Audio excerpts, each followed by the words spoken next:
Important बात कि आप अपने मन से ये ख्याल निकाल दीजिए कि मैं इस एग्जाम में अच्छा नहीं कर पाऊंगा, क्योंकि मेरी तो तैयारी है ही नहीं और तुरंत एग्जाम होने वाला है और इतने सारे कैंडिडेट एग्जाम में अपीयर होंगे, इतना कंपटीशन रहने वाला है। इस ख्याल को अपने मन से निकाल दीजिए, क्योंकि जो लोग एग्जाम क्रैक करते हैं इसका ये मतलब नहीं है कि उनको सब कुछ आता है। जी नहीं, सब कुछ ना ही किसी को आया है और ना ही कभी किसी को आएगा। आप चाहे कितना भी पढ़ लो, आप सारा चीज पढ़ लो, लेकिन कुछ ना कुछ छूट ही जाता है। तो आप अपने मन से इस भ्रांति को निकाल दीजिए कि मेरी तो प्रिपरेशन है ही नहीं, मैं इस एग्जाम में अच्छा नहीं कर पाऊंगा। आज के इस वीडियो में मैं आपको एक बहुत ही वैल्यूएबल माइंडसेट आप सबके साथ साझा करने वाला हूं, जिनको आप सीख लेते हो, समझ जाते हो, तो आप अपने रेलवे के जितने भी एग्जाम हैं उन सभी एग्जाम में काफ़ी अच्छा कर पाओगे। और जो ये स्ट्रेटजी मैं बताने वाला हूं, इनको मैं खुद भी फॉलो करता था, जिससे मेरा 91% से ज़्यादा स्कोर आ पाया था। तो आज के इस वीडियो को केयरफुली लास्ट तक जरूर देखना और उन एस्पिरेंट तक भी शेयर कर देना जिन्हें आवश्यकता हो। वीडियो को शुरू करने से पहले आपसे एक चीज़ कहना चाहूँगा कि इस चैनल पे मैं बहुत ही ज़्यादा वैल्यूएबल इंफॉर्मेटिव वीडियो अपलोड करते रहता हूँ, और आपका एक सब्सक्राइब करना हमें प्रोत्साहित करता है, हमें इनकरेज करता है कि और भी ज़्यादा से ज़्यादा वैल्यूएबल कंटेंट अपलोड किया जाए। तो पहली बार इस चैनल पे आए हो तो सब्सक्राइब जरूर कर देना और उन कैंडिडेट तक भी साझा कर देना जिन्हें आवश्यकता हो। कि मान लीजिए कि एक रेलवे एस्पिरेंट है जो बिना स्ट्रैटेजी के, बिना गाइडेंस के, बस इसी तरीके से प्रिपरेशन किया और अपना एग्जाम देने जाता है। मैं ये मान करके बता रहा हूँ कि मान लीजिए कि वो एग्जाम देने जाता है और जब एग्जाम दे के आता है और घर पे आंसर की जब आता है तो वो पेपर मिलाता है, तो उसे पता चलता है कि उसके 60 मार्क्स आ रहे हैं और वो भगवान जी से ये प्रार्थना करता है कि काश एक मौका और मिल जाता तो इस बार पेपर में मैं 65 जरूर ला पाता, क्योंकि इस पेपर में मेरे से 2-3 सिली मिस्टेक हो गए हैं और 1-2 सवाल ऐसे छूट गए हैं जो मेरे से बन जाते। काश एक बार और चांस मिल जाता तो मैं 65 जरूर ला पाता। भगवान जी खुश हो गए और उसको एक मौका दिए और वो इस बार भी पेपर देने गया और इस बार इसके 65 आ गए। और इस बार भी वो पेपर को ऑब्जर्व करता है, आंसर की चेक करता है, तो पता चलता है कि इस बार भी उसके सिले मिस्टेक हो गए हैं और कुछ ना कुछ सवाल उसके छूट गए हैं। और इस बार भी वो भगवान जी से प्रार्थना कर रहा होता है कि काश एक चांस और मिल जाता तो इस बार मैं पेपर में 70 मार्क्स ला देता। और इस बार भी भगवान जी खुश हो गए और उसको एक चांस और दिए।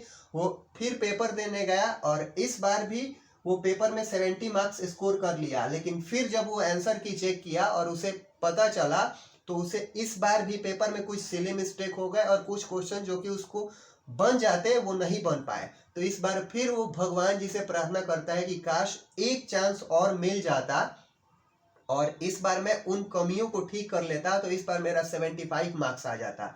और इस बार भी भगवान जी खुश हो गए और उसको एक मौका और दे दिए और वो इस बार पेपर देने गया और 75 आया। लेकिन मजे की बात क्या है कि जब उसका 75 भी आ जाता है और वो घर पे आता है तो देखता है कि कुछ ना कुछ आसान सिली मिस्टेक या किसी चीज में, किसी क्वेश्चन में ज्यादा टाइम लग पाना या कुछ ऐसा मिस्टेक हो जाता है। और इस बार भी भगवान जी से प्रार्थना करता है कि काश एक चांस और मिल जाता तो इस बार मैं 80 मार्क्स ला देता। यानी कि इस बार भी भगवान जी प्रसन्न हो गए उस पर और एक चांस और दिए और इस बार वो पेपर में 80 ला पाया। यानी कि आप एक पैटर्न समझ रहे हो कि ये कैंडिडेट पहली बार एग्जाम दिया 60 आए, दूसरी बार एग्जाम दिया 65 आए, तीसरी बार दिया 70 आए, 75 आए, 80 आए। ये मैंने माना हुआ है, ये एक्चुअल एग्जामिनेशन नहीं है। यानी कि आपको पता है कि एक एस्पिरेंट जो ज्यादा एग्जाम देगा उसका स्कोर ज्यादा आता है। पहले एग्जाम में कम आएगा, दूसरे में उसका वो कमी दूर हो पाता है, वो जो मिस्टेक से सीख पाता है, इंप्रूव कर पाता है, तो उसका स्कोर इंप्रूव होता है। और फिर इसमें भी वो सारा इंप्रूव करता है तो फिर उसका अगेन स्कोर इंप्रूव होता है। और ये मैंने मान करके बताया हुआ है आपको। ये कुछ आप देख रहे होंगे कि एक एस्पिरेंट इतनी बार एग्जाम दिया तो उसका स्कोर इंप्रूव हो पा रहा है। तो हमें क्या करना है, हमें अभी से ही पर डे आपको एटलीस्ट एक PYQ सॉल्व जरूर करना है। मैं जो वो एग्जाम दे रहा था उस एग्जाम को PYQ से कन्वर्ट कर दिया, बदल दिया। यानी कि आप घर पे ही PYQ दीजिएगा और आपके 60 मार्क्स आ जाएंगे। और जब आपके 60 मार्क्स आएंगे तो ये मत सोचना कि मेरा तो 60 मार्क्स ही आ रहा है। अरे 60 मार्क्स आ रहा है ये तो अच्छी बात है ना, क्योंकि हमें पता चल पाया घर पे ही कि मेरा 60 मार्क्स आ रहा है, मेरा ये वीक एरिया है, इस सेक्शन पे हमें मेहनत करना है, यानी कि आप घर पे ही सीख लिए। अगर वाकई में ये एग्जामिनेशन हॉल होता तो आपका एक अटेम्प्ट लॉस हो जाता ना। ये तो आप घर ही पे सीख ले रहे हो कि अरे 60 मार्क्स ही आया है, मेरे से ये चीज नहीं बन पाया है, हमें इस पे मेहनत करना है। अगर ये रियल एग्जाम होता तो आपका एक अटेम्प्ट लॉस हो जाता। यानी कि आप घर पे सीख पा रहे हो कि हमें अभी और मेहनत करना है। यानी कि एक पीवाईक्यू देना है, इस पीवाईक्यू का सॉल्यूशन आपको बहुत ही अच्छे से करना है, एनालिसिस करना है कि इसमें आप क्या सीख पाओगे। ये मैं नहीं बता सकता या कोई और नहीं बता सकता, आपको खुद से ही एनालिसिस करना होगा कि आपके वीक एरिया कौन से है, कौन से सेक्शन पे आपको मेहनत करने की आवश्यकता है, आपका कौन सा क्वेश्चन गलत हो रहा है, उसका सॉल्यूशन इस तरीके से करना है कि अगर वो सवाल या उससे रिलेटेड सवाल डेटा डिजिट बदल के भी फ्यूचर में अगर अगले पीवाईक्यू में या फिर एग्जामिनेशन हॉल में या कभी भी आए तो वो छूटना नहीं चाहिए। और इस तरीके से आप फिर दूसरा पीवाईक्यू दीजिएगा और दूसरे पीवाईक्यू में भी आप सेम सॉल्यूशन करिएगा, एनालिसिस करिएगा और अपने जो वीक एरिया है उसको इंप्रूव करिएगा। तो इस बार आपके स्कोर इंप्रूव होंगे, स्कोर धीरे धीरे इंप्रूव होना स्टार्ट होंगे। ये हो ही नहीं सकता कि आप पीवाईक्यू सॉल्व कर रहे हो और जो उसमें वीक एरिया को अच्छे से सॉल्यूशन कर रहे हो सकता है कि 3-4 मॉक लग जाए, 5-6 मॉक लग जाए, लेकिन आपका स्कोर नहीं आए। ये भी हो सकता है कि शुरू में आप अगर मॉक दे रहे हो तो आपको ये भी लगेगा कि टाइम मैनेजमेंट नहीं हो पा रहा है, कुछ सवाल छूट जा रहे होंगे, पेन नहीं चल पा रहा होगा, स्पीड नहीं आ रहा होगा, तो ये शुरू में दिक्कत होगा। लेकिन 4-5 मॉक दे दीजिएगा तो लगभग आप हैबिचुएटेड हो जाइएगा। लेकिन जब आप पीवाईक्यू मॉक और देना स्टार्ट करोगे तो धीरे धीरे आपका स्कोर भी इंप्रूव होगा। और यानी कि आप घर पे ही एग्जाम दे रहे हो, आपको पीवाईक्यू मॉक इस तरीके से सॉल्व करने हैं कि एग्जाम वाला माहौल हो, बिल्कुल ऑनेस्ट होकर के पेपर देना है, आपको एग्जाम क्रैक करना है। तो बिल्कुल ऑनेस्ट होकर के आपको पेपर देना है घर पे, उसका सॉल्यूशन एनालिसिस करना है। जो नहीं आए अपने टीचर, एजुकेटर, मेंटर से पूछ सकते हो। फिर भी जो नहीं समझ में आ रहा है तो आप यूट्यूब पे भी सर्च कर सकते हो, टेक्नोलॉजी का जमाना है तो इसका बेनिफिट लीजिए। और फिर भी आपको कुछ नहीं समझ में आ रहा है मैथ्स में तो लास्ट विकल्प है, उसको याद कर जाइए। अब आप में से बहुत सारे लोग बोलेंगे कि मैथ याद किया जाता है, तो जी हाँ, सिलेक्शन लेने के लिए याद करना पड़ता है, हमें सिलेक्शन लेना है ना कि ज्ञानी बनना है।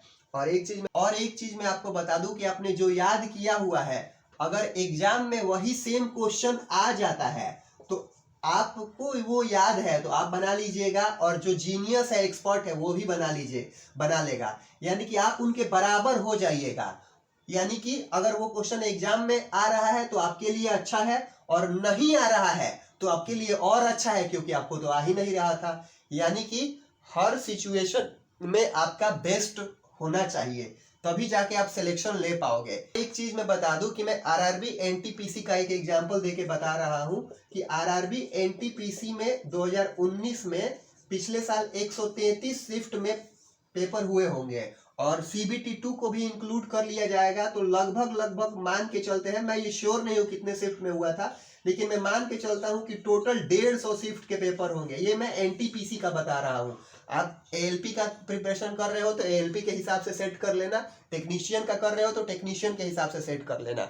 लेकिन इन 150 शिफ्ट के पेपर को आप जब सॉल्व कर लोगे घर पे ही, तो यानी कि आपने 150 एग्जाम घर पे ही दे दिए। और जब आप एग्जाम देने जाओगे तो आपके लिए 151वां एग्जाम होगा। 150 एग्जाम आप घर पे ही दे दीजिएगा। जब 150 प्रीवियस ईयर क्वेश्चन पेपर को आप घर पे सॉल्व करिएगा, यानी कि आपने घर पे ही 150 एग्जाम दे दिए।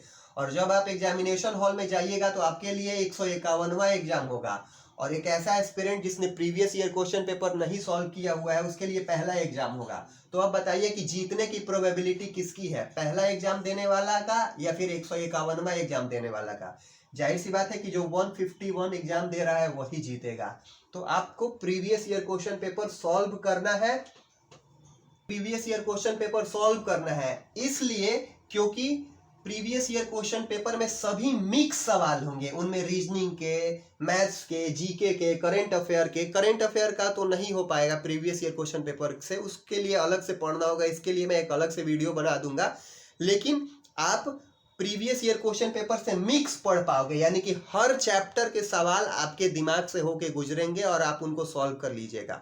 इम्पॉर्टेंट बात कि आप अपने मन से ये ख्याल निकाल दीजिए कि मैं इस एग्जाम में अच्छा नहीं कर पाऊंगा, क्योंकि मेरी तो तैयारी है ही नहीं और तुरंत एग्जाम होने वाला है और इतने सारे कैंडिडेट एग्जाम में अपीयर होंगे, इतना कंपटीशन रहने वाला है। इस ख्याल को अपने मन से निकाल दीजिए, क्योंकि जो लोग एग्जाम क्रैक करते हैं इसका ये मतलब नहीं है कि उनको सब कुछ आता है।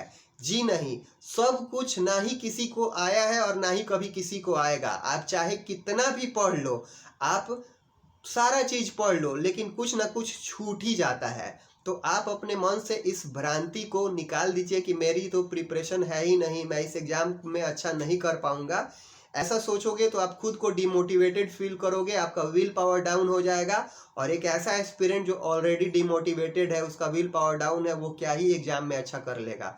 तो आप ऑप्टिमिस्टिक होकर के, आशावादी होकर के आप अपने एग्जाम की प्रिपरेशन करिए और वो दिन दूर नहीं जब इतने सारे अपॉर्चुनिटीज आपको मिलेंगी और आप एक सही दिशा में पढ़िएगा तो डेफिनेटली आपका सिलेक्शन हो जाएगा। और सिलेक्शन होने के बाद भी आप इस वीडियो के आगे कमेंट में भी बताइएगा कि भैया जो आपने बताया था वो काफ़ी हेल्प किया था एग्जाम प्रिपरेशन में।